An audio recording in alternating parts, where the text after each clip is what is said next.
Friday night, and you are out of the house. And you are here in beautiful North Hollywood. Not West Hollywood, not East Hollywood, and definitely not South Hollywood. No one wants to ever go there. You'll never come back. I am David Magidoff. You are you, and welcome to Making Love with David Magidoff.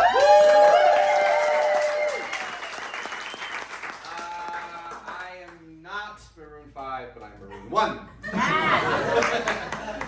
I always look in the closet, what am I wearing tonight? As if I have any style, by the way. And I'm just like, monochrome, let's just do that. So here I am. The wife is at home with the baby. Everyone say, yay, baby! Yay! She's doing great, she's crawling, she's happy, she's good, she's pooping. Wasn't pooping earlier in the week, she's pooping now, ladies. Poop, as long as it happens, my friends, you just need it to happen. We got me, Deb gets me. She has a baby, I'm pointing at her. Not Deb. You're going to be here later on stage, you're going to be like, is Deb a constipation problem? No, she has a small baby like me as well. You did it, hooray. So, aha! Someone got it. When I heard somebody, I can't see anything. 5 paper cuts.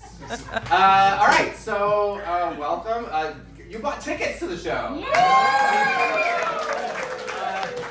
It's sold out. It's amazing. In 47 hours. That's crazy. Nothing was counting. But yeah, last show of the year is December 8th. So get your tickets when they go on sale. You're on sale. That's a weird thing to say. But yes, I was just like, I can't see any more people. Some of you were left out in the cold last show. Yeah. Not fun. That's not what we're trying to do here. That's not what we're trying to do. We're trying to create. We're trying to make this happen. So I'm so glad we have such a great lineup tonight. Such a fun show. I'm so excited. And I'm gonna stop talking now. This is as much as I ever want to talk during the show. I just want to do improv because there's other people who are better at talking solo on stage. For instance, let me welcome up the one, the only, Brit Barron!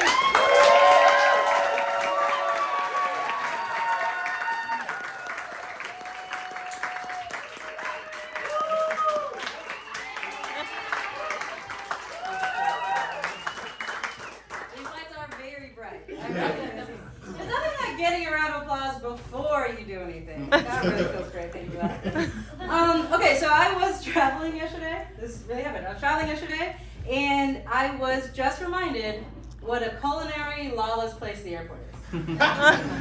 So I go to the airport. I have a morning flight. I get there in the morning. I haven't had coffee. I haven't had breakfast. So I go to a restaurant by the gate, and I'm like, hey, can I get a couple of scrambled eggs and a coffee? And then I remembered I'm at the airport. So I was like, and some chicken tenders and a beer. And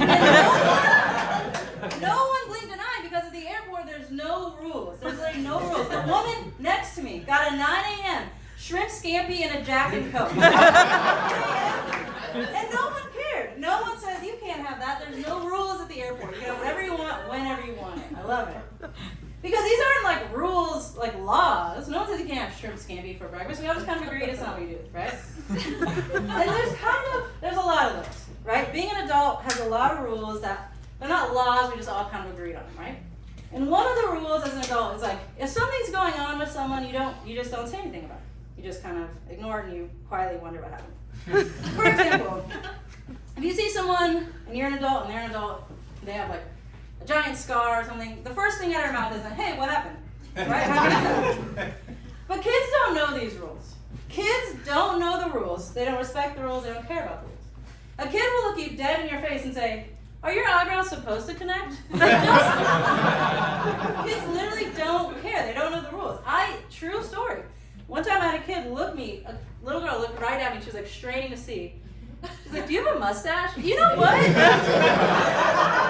There's literally rules. There's literally rules. I know what you're thinking. Is this going to turn into like a sweet story where I'm like, the beauty of children is that they haven't been corrupted by all our social standards? No. I'm saying this to say, keep your kids away from me. Keep your kids away from me until they're old enough to know the rules. I'm not doing it with these kids.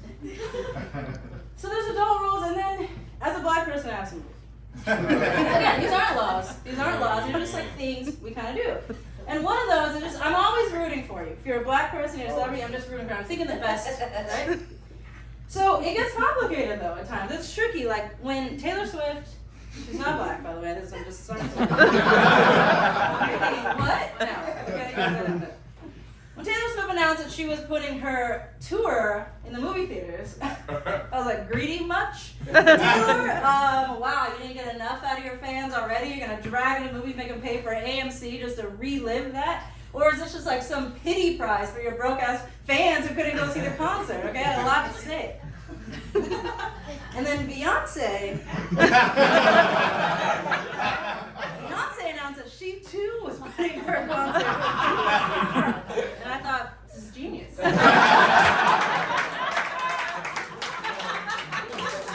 genius. It's kind of her because I went to the concert and I bought the merch, but I don't have anywhere to wear the merch. So I would love to buy also a ticket to the movie. It's generous what she was. She's a benevolent. You don't get it, okay? It's complicated sometimes going by all these rules. But I love being black. I love being a woman. Most of the time. I love being a woman. It's great. We're great. We're so beautiful. Who loves women? But there are some places it's not great to be a woman. There are some places it's just not great. After 37 years of research, I've decided that I have figured out the absolute worst place to be a woman. The worst place to be a woman, Home Depot. Without a doubt, Home Depot is the absolute worst place to be a woman. You know why? Because you can't get 2 feet in a Home Depot without someone giving you a PhD level advice you didn't ask for. I didn't ask for advice or your help or your opinion. Imagine being in the power tool section in Home Depot and every 5 seconds someone says a version of, what are you going to do with that? Whatever I want, Craig. But here's the thing, it's never the people with the orange apron. It's never the people that work there. It's never them. It's just random people. So I'm just thinking, if you don't have an orange apron on, don't bring orange apron energy. Like, you have not earned orange apron energy to be approaching me like that. And the other day I left Home Depot and I realized, I said, oh, it's all connected. The orange apron energy is everywhere. It's bigger than we thought. Because have you ever been to the gym? Have you ever been a woman who picks up a weight? Oh my God. You know, if you put your shoulders, shut up. How did you find me at this gym? It's the orange apron energy. It doesn't stop. But my least favorite orange apron energy that I encounter in the world is, have you ever been a woman and you're parallel parking? I've been parallel parking for it. I don't even see anyone on the sidewalk. And then a man just materializes out of nowhere and starts reliving his childhood fantasy of airport control. No, Craig, I don't know how you can find me. I didn't ask for this. I don't want it. The orange apron energy it's an epidemic, you guys. And I say this sincerely in my heart, it has to be stopped. It has to be stopped. It's way too much. What's funny is I wrote that joke and I thought, you know, it'd be funny if after that I made fun of where women do it. And I couldn't think of anything. That's the end of that joke. I'm not very good at self-deprecating humor because I love me. But I'm a comedian, so I'm trying to study these things. I'm trying to learn more. And without a doubt, I have learned more about self-deprecating humor in one place and one place only, and that is country music. Have you ever really listened to country music? It's crazy. It'll be a love song. You think, oh, a love song, this is cute. And then the man will be singing like, I'm an old, dusty, dirty dog, and you took me in and picked off my fleas. And are you okay, sir? So, it's a little too honest, right? Some of these country songs about places where people are from, they're like, hey, the opioid crisis is actually really bad, but it's home and I love it here. That might be too far on the end of the spectrum. It's hard. But here's the hard thing about self-deprecating humor. Is like, what am I going to make fun of? Being gay? No, being gay is the best. Woo! Yeah! 2023, you got it. Clap on it. Okay? Being gay is the best. And I know right now it seems like queer people being gay is like a new political hot button issue. No. Gay people have been around forever, for always, since the beginning of time. Okay? And this is a fact. This isn't like my opinion or like a little fantasy I have. It's just a true statement.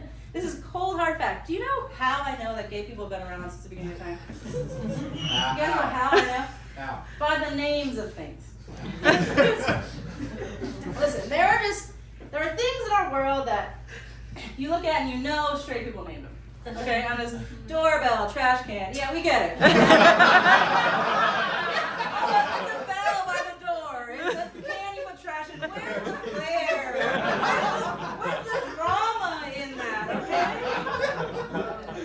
And there are some things in our normal everyday life that we don't even realize are just proof that gay people have been here since the beginning of time.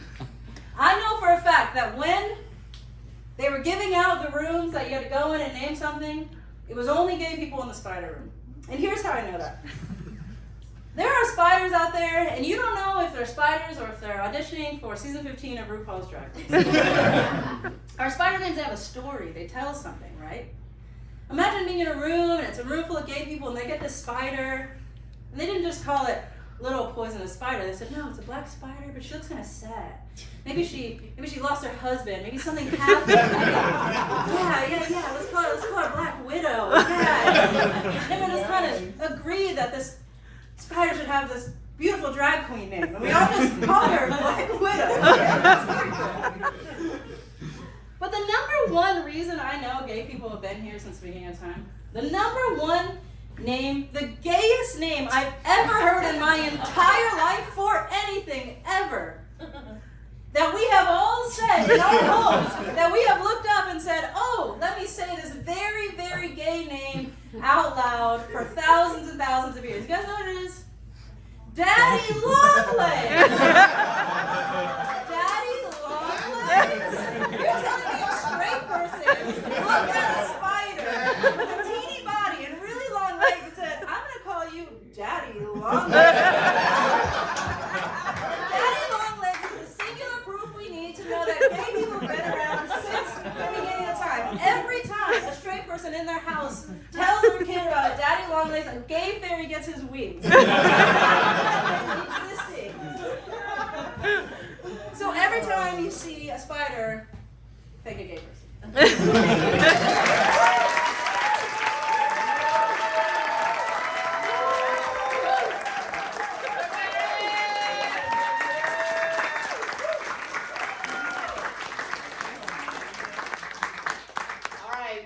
We all like to see a Brit and Barron hour-long comedy special. I'm just saying, Brit. I'm just saying. Your lips. Thank you. For my lips and their arms and hands. Yay for that. Yay for Daddy Longlegs. Guys, when you set something like that up, and set something like that up, and set something like that up, and then it delivers Brit Barron.